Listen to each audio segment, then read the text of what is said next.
یہ ایک سونار کا واقعہ ہے۔ جیولر پاکستان کے بہت بڑے شہر میں، وہ جیولر بہت بڑا کاروبار تھا، اچھے انداز میں سب کچھ چل رہا تھا۔ پھر اچانک کیسا ہوا، بس زیادہ آئے وہ کثرت کا شکار ہو گیا۔ کثرت بے برکت اور کثرت ایسی جو رزق حرام کے ذریعہ ہے وہ بندے کو برباد کر دیتی۔ اس نے 3 عجیب کام کرنا شروع کر دی۔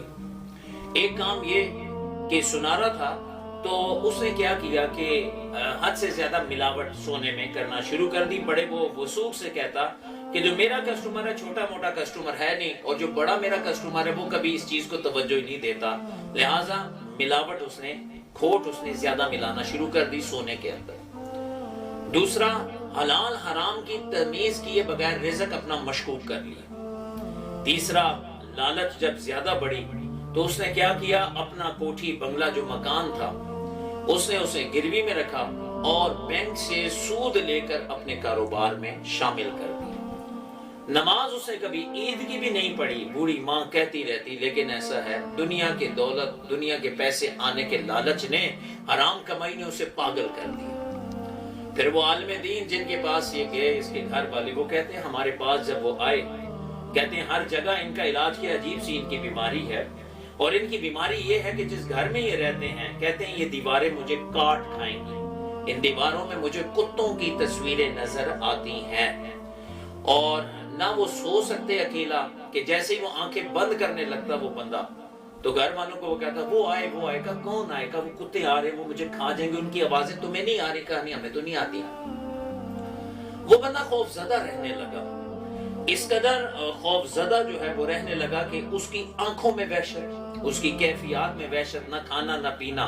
ڈاکٹروں کو علاج کروایا گیا، دکھایا گیا، لیکن ایسے ڈاکٹر کہتے رپورٹیں بالکل ٹھیک ہیں، پھر انہیں کیا ہو رہا؟ تو جب بزرگوں کے پاس لے کے جایا گیا، بزرگوں نے ساری کہانی اس کی سنی تو انہوں نے کہا فوراً ایسا ہے کہ اسے کسی نہ کسی طریقے سے ان 4 گناہوں سے بچا لو۔ ایک، اس کا رزق جو مشکوک ہے اسے بچایا جائے۔ دوسرا، یہ جو سونے میں کھوٹ کرتا ہے، اور اس نے آج تک جتنی کھوٹ کی تھی، ملاوٹ اور پیسہ کمایا، وہ پیسہ اب اس کی زندگی میں حرام بن کر کتوں کی شکل میں آتا ہے، اور وہ حرام اسے کاٹنے کی کرتا ہے۔ نماز پڑھتا نہیں تھا، بے نمازی پن کی وجہ سے اس نحوست کا سیاہ دارہ ہے جس کی وجہ سے اسے ہر وقت رات اور اندھیرا نظر آتا ہے۔ اور آخری بات، مزید اس نے جلدی پہ تیل کا کیا کام کیا، سود لے بیٹھا ہے۔ سود کی وجہ سے اب جو اس کے مزید عذاب وہ یہ آ رہا ہے کہ اس پر مزید ان تمام چیزوں کی شدت ہوتی جا رہی ہے۔ تو اگر یہ ان 4 چیزوں سے بچ جائے، رزق حرام کے ان 4 طریقے سے، مشکوک رزق سے بچے، ملاوٹ سے بچے، سود سے بچ جائے، اور اپنے آپ کو نماز کی طرف لے آئے تو بچ سکتا ہے۔ لیکن وہ بہت دور جا چکا تھا، حرام اس کے رگ رگ میں رچ بس گیا تھا۔ اللہ کے محبوب صلی اللہ علیہ وسلم کا پاک فرمان ہے، جو ایک لقمہ حرام کا کھاتا ہے 40 دن تک دعا قبول نہیں ہوتی، اور جس کا جسم ہی حرام میں پلا بڑا ہو اس پر پھر آزمائشیں اور آفتیں اور بلائیں نہیں آئیں گی تو اور کیا آئے گا۔ لہٰذا ہمیں چاہیے اپنی زندگی کے اندر لقمہ حرام سے بچیں، اپنی نسلوں کو بچائیں۔ بانو قدسیہ راجہ گدھ ناول میں لکھتی ہیں کہ حرام کا لقمہ بندے کو بھی برباد کر دیتا ہے، نسلوں کو بھی بگاڑ دیتا ہے۔ لہٰذا اللہ کے محبوب صلی اللہ علیہ وسلم کی تعلیمات کا خلاصہ، الکاسب حبیب اللہ، لوگوں جو کاسب ہے، محنت کار ہے، رزق حلال کمانے والا، وہ اللہ کا دوست ہے۔